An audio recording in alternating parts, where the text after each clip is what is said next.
Ladies and gentlemen, it is my absolute privilege to introduce a true American hero and our esteemed guest speaker today, Master Sergeant Dan. Retired United States Marine Corps. He told me to call him Dan. Master Sergeant Dan's journey of service is nothing short of extraordinary. With 26 years in the Marines, including 3 years in Vietnam, he has displayed courage and resilience that few can imagine. His service has been recognized with 2 Purple Hearts, a multitude of medals, and honors that reflect his profound dedication and bravery.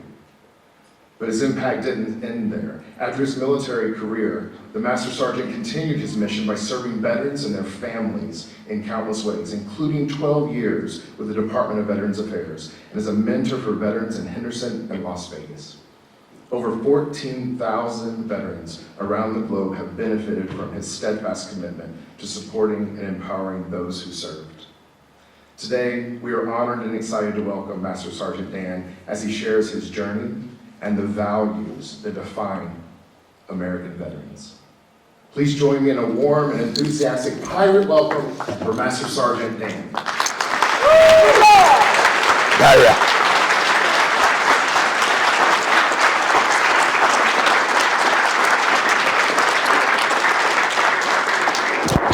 Thank you. Thank you. Thank you.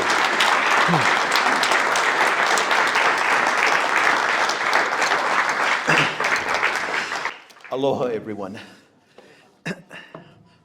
first off, my apologies. Actually, in all my years in the Marine Corps, I was called K, just the letter K, because I'm always asked for my full name, and it's Daniel Kalaho'olavi Okakaka Okalani Kamanao.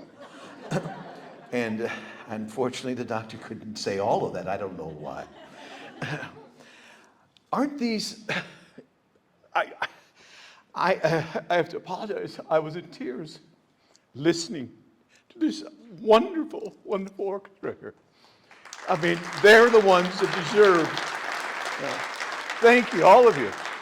You guys are outstanding. Oh my goodness. You have to excuse me. Wednesday, I was doing a talk to the University of Phoenix. Yesterday, I was giving a talk to Republic Services. Today is my best day right here. And tomorrow I'm out at Nellis. So but I'm looking at these young faces right here, and now I know everything that all of us veterans have gone through is worth it, because I see our future right here. They're outstanding. If any of you want to go into the Corps, let me know. I will definitely fix you up for that, okay? My boss over here, Bob Maxwell, he's Air Force.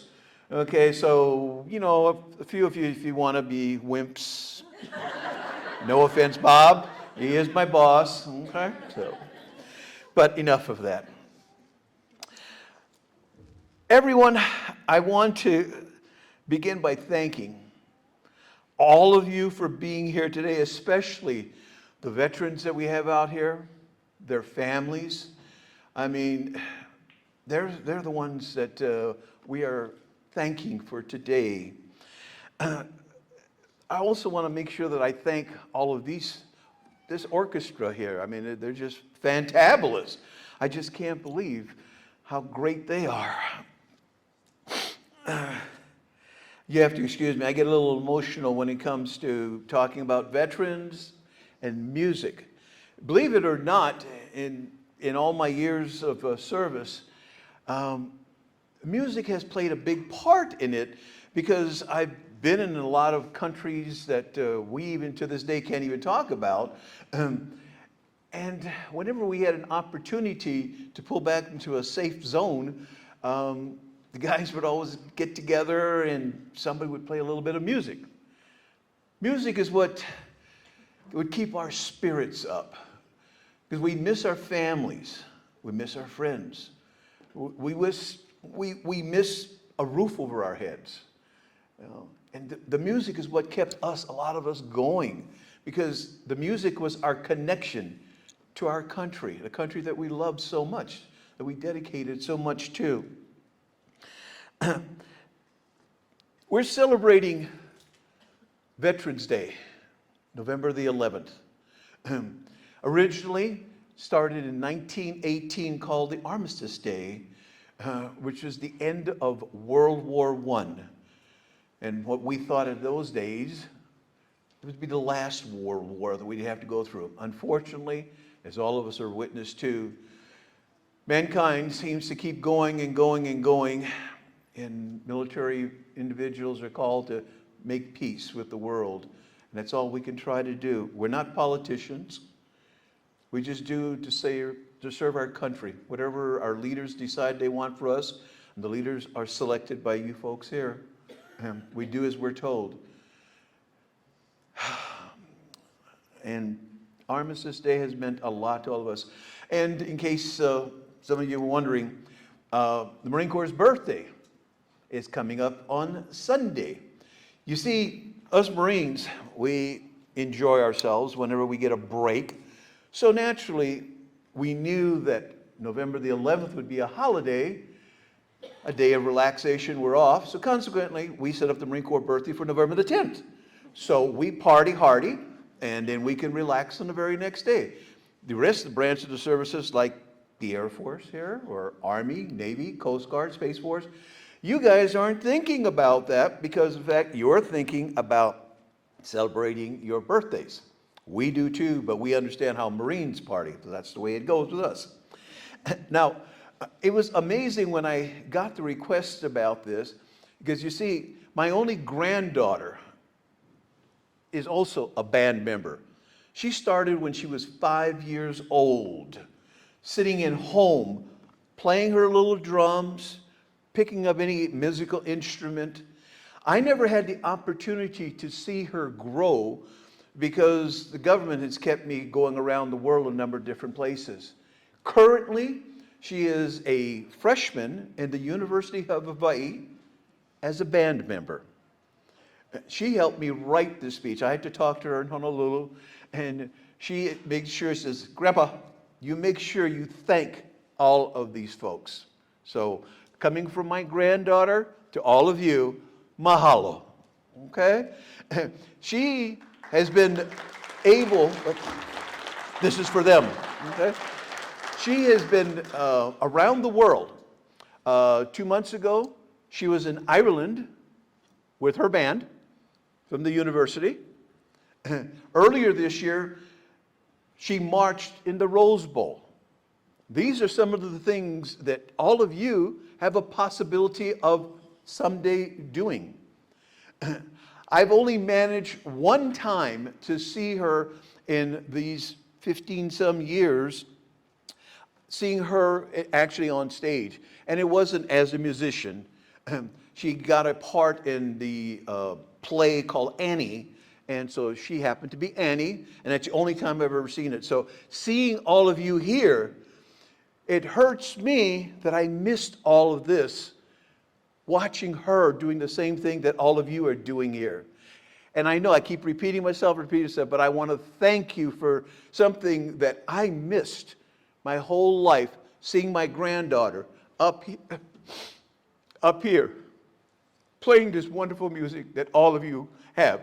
My granddaughter used to get to me and says, Grandpa, why is it whenever you see us or hear us playing, you sound like you're hurting, you're crying? My daughter stepped in right there and says, because your grandfather loves you, he loves his country, and he loves what you are doing for everyone in the world. Not only are you thanking us as veterans, you're thanking all of these wonderful folks that are here. You're thanking them for all the sacrifices they have done for you. And for all of them, to all of you. Again, thank you from the bottom of our hearts for all of the work that all of you have done here. You guys are just fabulous. And don't let anyone give you any lip about it. If they got any problems, send them to me. I'll have a little talk with them, okay?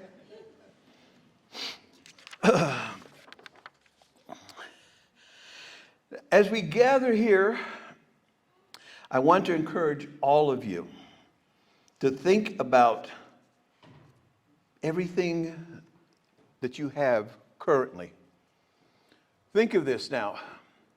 If it wasn't for veterans protecting this country, you wouldn't be here right now.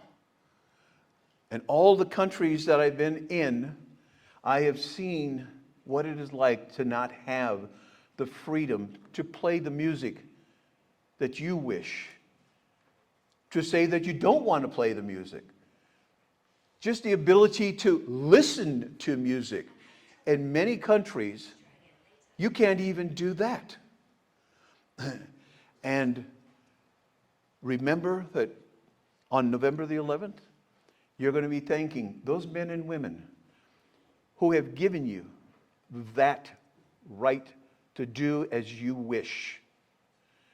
But I also want to thank, and I need you folks to do the same thing. Out here, these are the forgotten veterans. These are your parents, mothers, fathers, brothers, sisters, aunts, uncles, cousins. These are your teachers, your instructors.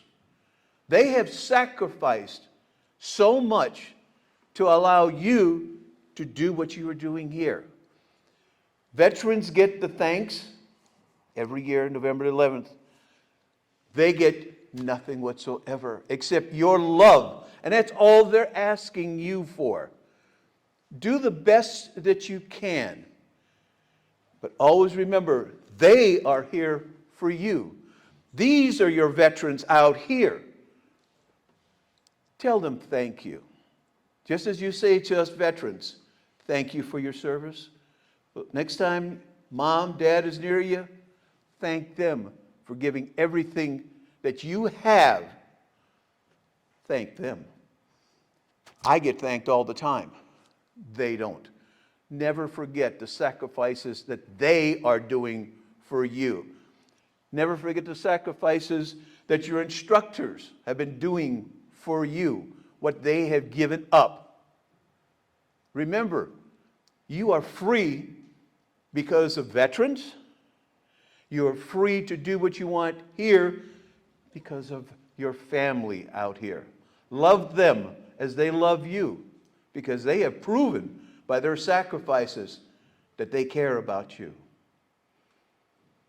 Ladies and gentlemen, again, I want to thank you very much for inviting me here. It has been an awesome experience. Thank you.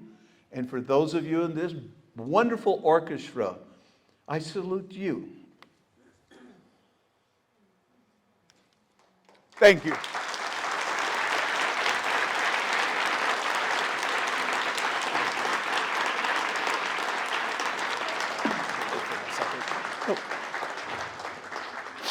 We wanted to present a plaque for Master Sergeant Dan that reads, "On behalf of Pinecrest Academy Stone Canyon, we salute Master Sergeant Dan for his bravery, service, and dedication to our country. We are grateful for your tireless efforts for safeguarding our beloved nation."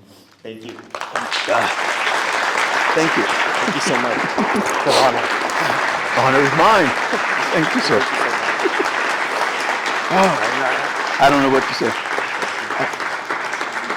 My boss is going to say this is a strange one, but I'm at a loss for words. Thank you very much. Thank you again.